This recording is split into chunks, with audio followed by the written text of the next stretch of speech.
This video will be a side-by-side comparison between the Ruger RXM, which is right here, and the Glock 19 Generation 5. Both are 9mm. The price point on both of them are similar, but the Ruger RXM is about $150 cheaper on average, just depending on where you're going. The RXM is around $399, $400 to, I've seen them upwards of almost $450. And the Glock 19 Gen 5 seems to sit right around that $550 mark, sometimes a little bit upwards of $600. So it just depends on where you're going. The reason I want to put this video out is people might appreciate just a side-by-side. There's two camps out there, one that says the RXM is just the greatest thing ever. The other camp says, nope, stick with the Glock 19 Gen 5. Stick with the original, stick with the OG, and it won't fail you. Well, I'll tell you right now, first off, reliability, they're both the same. They're both excellent guns. So I'll just throw that out right now, get that out of the way. Both are extremely reliable firearms. I know the Glock 19's been around a heck of a lot longer than the RXM, but the RXM has already had a lot of tests done to it, and it is an awesome gun. The RXM right here obviously is a Glock clone, but it's not a full Glock clone. There are differences, and you can see that evident right here when you look at takedown pins and whatnot. You can see there's a little bit of a difference. That's because the RXM has an internal chassis. You can change out the frames, and in fact, this RXM right here shows that. The RXM comes with a gray frame. I went ahead and ordered one for about $40 from Magpul and got the tan one, the FDE one, because I prefer FDE. I like FDE. So I got that on the RXM, good to go. But you can change frames out. So that's something that's already different. You cannot do that with the Glock. What you see is what you get. The grip of both guns are extremely similar. The angle is going to be a little bit different on the RXM, and also the feel of the grip has a little bit of a better undercut than the Glock right here, and there's a little bit more beaver tail. And just to show in comparison, let me bring the Glock up here. You can just see the difference between the two. The grip has just a little bit better profiling, I think, on the RXM. Also, the feel of the grip, when in regards to the texturing, feels a little bit better than the Glock, although both of them do feel really good. The Glock Gen 5 magazine release right here is bigger. This is more like a Gen 3 magazine release, but this is made very well. Both work really well. Between the two, I don't think there's one better than the other. It's just, I just wanted to showcase the differences in between. The Gen 5 does have the ability to throw different back straps on here for people that have different hand sizes, bigger hands, whatnot. The RXM does not. What you see is what you get here. You can swap out the colors of the grip right now, but right now there's no aftermarket or nothing offered from Magpul that has different styled grips. As far as longer grips, thicker grips, not yet at least. So the Gen 5 does have that over the RXM. You can have some back straps, and those back straps do include a beaver tail if that's what you want. If you get Glock bite and you're wanting to solve that problem, you can do that with the Gen 5 Glocks. The magazine, or excuse me, the slide lock slide release right here, you can see it's not ambidextrous on this, but it is on the Gen 5 Glocks. So if you like ambi slide locks, slide releases, then that's, you know, you might have a little bit of an edge on the 19. It's not a big deal to me. A little bit more of a better profile on the lever versus the Glock, which is more of a flat profile. Again, that's not a plus or minus. It's just what you prefer. I like to have a little bit more of an angled profile or a bowed profile versus the flat on these, because I like to use these as slide releases if possible. It's just quicker. Yeah, I know the general rule of thumb is you can go over and slingshot it or come over here and do all kinds of fancy stuff, but less movement, and it's just faster if I could just use that. So I prefer that over the Glocks. These have the cutouts right here, which I do like. You can put your finger on, and it is ambi on the RXM, so you can kind of get a little bit more purchase on the gun for a little bit better recoil control. Nothing like that on the Glocks. Their frame has kind of been the same for the most part for a long time, so nothing there. Not a big deal, but I like that the RXM does that.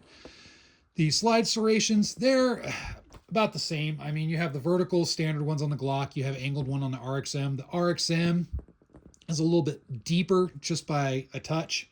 So maybe these feel a little bit better. And there's a little bit more design to the slide versus the Glocks. Glocks are just known for being basic. Just here's what you get, and it works. No frills.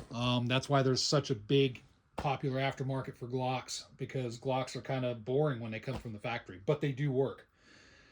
The optics mounting system. RXM is tons better than the Glock MOS type setup. This, I need to run plates if I want to run like, you know, RMR, RMSC, whatever type of dots. I have to get the specific plate for it. That induces another point of potential failure when we're talking about optics. I'm not saying that it will fail, but it's just giving that potential. Whenever you add hardware, you add more potential points of failure down the road. It's not the worst system in the world, but the RXM adapts like the pin system, kind of like what the Springfield Echelon has. So you get pretty much direct mount. It mounts the optic lower, and it's just an awesome mount. This right here, there's a Viridian on here. I didn't bother to take it off. Maybe I should have for this comparison, because this doesn't have an optic, but that's okay. I think this kind of drives home how low the optics sit. This is an RMSC profile optic, how low it sits on the RXM. Sights from the factory. The RXM wins. These are the sights from the factory on the RXM, and it's a night sight front and a blacked out rear. I like that setup. That's an awesome setup, I think. It helps to pick up that front sight a lot faster, even if you're not doing a precision sight focus. Even if you have a soft focus on the front sight, you're doing some type of, you know, like self-defense shooting.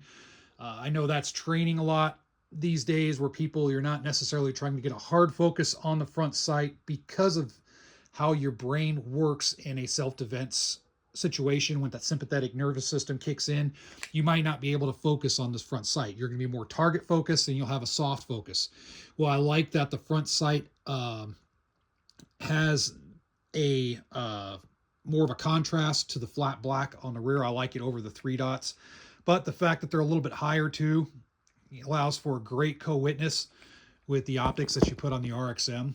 The Glock, on the other hand, always comes with those dang plastic sights, and I can't stand those plastic sights from the factory, for crying out loud.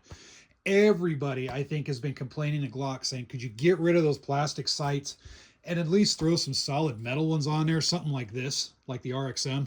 I think that would just really do well. Now, this is an aftermarket. I put these sights on.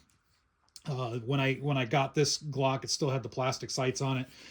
And usually the first thing I do whenever I get my hands on a Glock, doesn't matter the generation, if it has those plastic sights, I'm just getting rid of them. Getting rid of them and throwing good night sights on there. And that's what I did with this. You can see I'm kind of really favoring that high profile front dot with a blacked out rear. That just helps with that good sight acquisition during fire, during recoil. I really like that. The RXM seems to just kind of win in that regard. So let's talk about the rail mounting system right here. And I think it's kind of funny between these two, because it's kind of been a little bit of an inversion going on. So the Glock 19, which has been known for having that thinner kind of Glock style rail mount setup right here, or like that thinner Glock style Glock, well, they changed. They went with a 1913, a pick rails type setup, which is cool. And the funny thing is, the RXM, not being Glock, went with the Glock style. I'm just kind of laughing at that. I'm going, man, I always kind of funny I find it funny when I see non-Glock handguns going with the Glock style front ends, or the slots, when they could just do a pick rail slot and it'd be fine. So it's kind of funny. The Glock style slot is here, and then the regular style slot is here on the Glock. So anyway, kind of funny. Either way, I mean, it works just fine because you have tons of lights. Most all the lights now come with different type setups, so you can adapt it, whether it's a P320 or an M1913, or I mean, they got the old like Beretta mounts. They got different styles, especially if you I have a lot of the Streamlight TLR series lights, and they have a lot of those setups, so it's kind of a non-issue.